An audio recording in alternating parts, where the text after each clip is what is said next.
அன்பார்ந்த ஞான ஒளி யூடியூப் சேனல் நேயர்கள் அனைவருக்கும் வணக்கம்.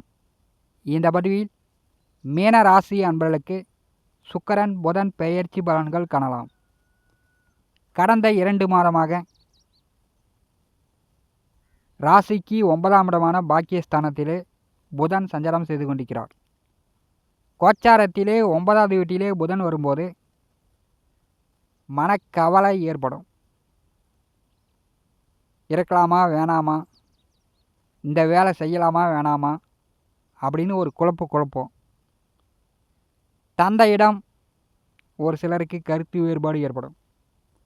அதிக அலைச்சல், டென்ஷன், உணர்ச்சி வசப்பட்டு பேசுறது, விரக்தியாக பேசுறது, இந்த மாதிரிலாம் கடந்த ஐப்பசி மாதம் 8ஆம் தேதி முதல் மார்கழி மாதம் 17ஆம் தேதி வரை புதன் ஏற்படுத்தி கொண்டிருக்கிறார்.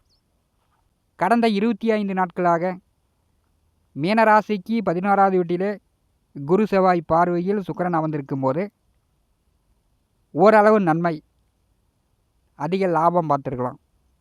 உடன் பிறந்தவர்களால் ஆதாயம், புதிய நண்பர்களால் ஆதாயம். 11வது வீட்டு சுக்கிரன் மீனராசி என்பளுக்கு பெரும்பாலும் நன்மையே கொடுத்துருப்பார். மீனராசிக்கு 7 நாட்டு சனியில் விரையச்சனி ஓடிக்கொண்டிருக்கிறது. இது என்ன தான் பண்ணும் அப்படின்னா, அதிகமாக காலுக்கு தான் அலைச்சலை கொடுக்கும். காலை பத்திரமா பார்த்துக்கணும். குறிப்பாக பாதத்தை நீங்கள் பத்திரமா பார்த்துக்கணும். முள் குத்தும், கல்லில் போய் இடிச்சிக்குவீங்க. காலில் காயங்காயம் ஏற்படாமல் மீனராசி என்பவர்கள் பார்த்துக்கணும். 7 நாட்டு சனியில் விரையச்சனி வரும்போது தான் வெளியிட பிரயாணங்கள் அதிகமாக நடக்கும். அடிக்கடி உடல்நிலை கெடும். மருத்துவ செலவு, அது கடன் வாங்கி செலவு பண்ணுற மாதிரி நிலை, இப்படிலாம் சனி பகவான் ஏற்படுத்துவார். 7 நாட்டு சனி ஆரம்பிக்குது அப்படின்னால யாருக்கும் ஜாமீன் கையொப்பம் போடக்கூடாது. தெரிந்தவராக இருந்தாலும் சரி, தெரியாதவங்களாக இருந்தாலும் சரி, பணம் கைமாத்தாவோ கடனாவோ கொடுப்பதை வாங்குவதை தவிர்க்க வேண்டும். நீங்கள் கடன் வாங்கினாலும் சொன்ன தேதியில் திருப்பி கொடுக்க முடியாது. நீங்கள் கடன் கொடுத்தாலும் சொன்ன தேதியில் அவங்க திருப்பி கொடுக்க மாட்டாங்க. 7 நாட்டு சனியில் பண விஷயங்களில் மிகுந்த கவனமாக இருக்கணும். ரிஷப ராசிக்கும் துலா ராசிக்கும் அதிபதியானவர் சுக்கிரன். நவ கிரகங்களில் அசுரகுரு, கலத்தரக்காரகன். தற்போது தென்மேற்கு வானில் சூரியன் அஸ்தமனத்துக்கு பிறகு நடு உச்சி வானத்திலிருந்து கொஞ்சம் கீழே சாய்வான கோணத்தில் சுக்கிரனை தரிசனம் செய்யலாம். சுய ஒளி கிரகம் சுக்கிரன். புதனை எல்லோரும் தரிசனம் செய்வது கடினம். கடலோர பகுதியில் இருப்பவர்கள் சூரிய உதயத்துக்கு பிறகு புதனை தரிசனம் செய்யலாம். வாக்கிய கணித பஞ்சாங்கப்படி டிசம்பர் மாதம் 30/12/2024 அன்று மகர ராசியிலிருந்து கும்பராசிக்கு சுக்கிரன் பெயர்ச்சி ஆகிறார். தமிழோடப்படி குரோதி வருஷம் மார்கழி மாதம் 15ஆம் தேதி திங்கட்கிழமை முதல் தை மாதம் 15ஆம் தேதி செவ்வாய்க்கிழமை வரை ஒரு 30 நாட்களுக்கு ஆட்சி பெற்ற சனியுடன் சுக்கிரன் கூட்டு சேர்ந்து மீனராசிக்கு 12ஆம் இடமான கும்பராசியில் சஞ்சாரம் செய்வார். ஜனவரி 1/1/2025 அன்று விருச்சிக ராசியிலிருந்து தனுசு ராசிக்கு புதன் பெயர்ச்சி ஆகிறார். 19/1/2025 அன்று மகர ராசிக்கு புதன் பெயர்ச்சி ஆகிறார். ஒரு 18 நாட்கள் தனுசு ராசியில் புதன் சஞ்சாரம் செய்வார்.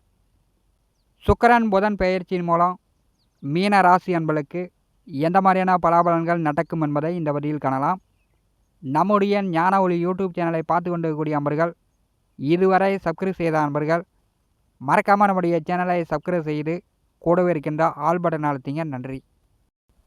மீன ராசிக்கு 3 8ஆம் வீட்டின் அதிபதி சுக்கிரன், அதாவது மறைவு ஸ்தானாதிபதி.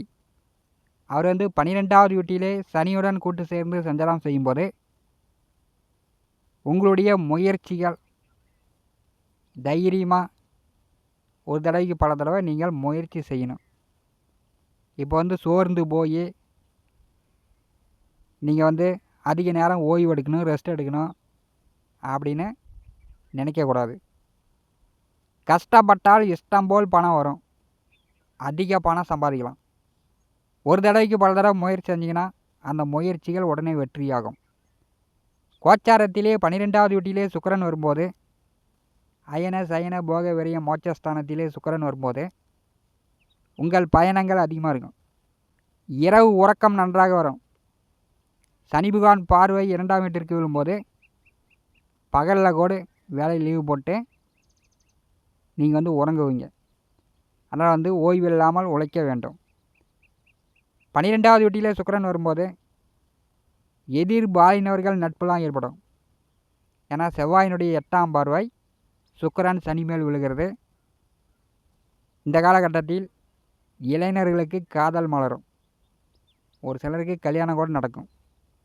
தகாத வழியில் கெட்ட வழியில் பணங்காசு செலவுகள் அதிகமாக இருக்கும். அதெல்லாம் மீனராசி நண்பர்கள் இந்த காலகட்டத்தில் தவிர்க்க வேண்டும். கூடா நட்பு கேடாய் முடியும். தகாத பழக்க வழக்கம் கெட்ட பழக்க வழக்கங்களை தவிர்த்து விடுங்க. திருமணத்திற்கு வரன் பார்த்து கொண்டிருப்பவர்கள் இப்போ வரன் பார்த்தீங்கன்னா வரன் செட் ஆகும், நிச்சயம் கூட பண்ணலாம். இன்னொரு 4 மாத காலம் இருக்கிறது ராகு பயிற்சிக்கு. இந்த மாதம் முதல்ல நீங்கள் திருமணத்திற்கு வரன் பார்க்கலாம், வரன் செட் ஆகும், திருமணம் கூட நடக்கும். மீன ராசிக்கு 12வது வீட்டிலே சனி சுக்கிரன் கூட்டணி சேரும்போது எதிர்பாலினர்களிடம் ஆணாக இருந்தால் பெண்கள் மூலமும் பெண்ணாக இருந்தால் ஆண்கள் மூலமும் அசிங்கம் அவமானப்படுத்தக்கூடிய நிலை உண்டு. அதனால் கொஞ்சம் கவனமாக இருப்பது மீன ராசி அன்பர்களுக்கு நல்லது. மார்கழி மாதம் 17ஆம் தேதி முதல், அதாவது ஜனவரி மாதம் 1ஆம் தேதி முதல் 19ஆம் தேதி வரை தனுசு ராசியில் புதன் சஞ்சாரம் செய்வார். கோச்சாரத்திலே 10வது வீட்டிலே புதன் வரும்போது அசிங்கம் அவமானம் மனக்குழப்பம் டென்ஷன் படபடப்பு வேலை சார்ந்து தொழில் சார்ந்து இருந்து வந்த குழப்பங்கள் குறையும். 10ஆம் வீட்டிற்கு புதன் வரும்போது தங்க நகை பட்டுப்புடவை விலை உயர்ந்த பொருள் வாங்கக்கூடிய வாய்ப்புகள் உண்டு.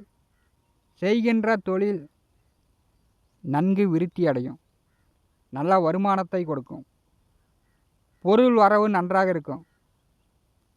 காதலித்து கொண்டிருப்பவர்கள் காதலில் வெற்றி பெறலாம். கோர்ட்டு கேஸு வழக்கு வெள்ளங்க சட்ட சிக்கல் இருந்துச்சுன்னா அந்த சட்ட சிக்கல் தீர்வதற்கான வாய்ப்புகள் உண்டு. அரசு வேலைக்கு தேர்வு எழுதுபவர்கள், அரசு வேலைக்கு முயற்சி செய்யக்கூடியவர்கள் ஜனவரி 1 முதல் மீனராசி நண்பர்கள் முயற்சி செய்யலாம். அரசு வேலை கிடைக்கும். அரசு வழியில் ஆதாயம் உதவிகள் உண்டு. சுகக்கேடு நீங்கி சுகம் கிடைக்கும். 4 7ஆம் வீட்டின் அதிபதி 10வது வீட்டிலே வரும்போது கணவன் மனைவிக்குள் நல்ல அந்யோன்யம் பிரியம் அதிகரிக்கும். நட்பு உறவுகள் வழியில் உதவி ஆதாயம் உண்டு. மாம மச்சான்களிடம் இருந்து வந்த அவப்பெயர் கெட்ட பெயர் நீங்கும். கோச்சாரத்திலே 10ஆம் வீட்டிலே புதன் வரும்போது சாதுரியமாக பேசி சாமர்த்தியமாக உயர் அதிகாரிகளிடம் முதலாளிகளிடம் நல்ல பெயர் எடுக்கக்கூடிய வாய்ப்பு மீன ராசி என்பதற்கு புதன் ஏற்படுத்தி தருகிறார்.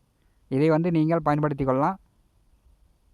ஜனவரி மாதம் 19ஆம் தேதி லாபஸ்தானத்திற்கு புதன் வரும்போது கமிஷன் தரகு தொழில் திருமணத்திற்கு வரன் பார்த்து கொண்டிருக்கக்கூடிய மீடியேட்டர்கள் ஜோதிடர்கள் ஆசிரியர்கள் முதலீடு இல்லாத தொழில் வேலை செய்து கொண்டிருப்பவர்களுக்கு மிகுந்த லாபங்களை கொடுக்கக்கூடிய அமைப்பு உண்டு.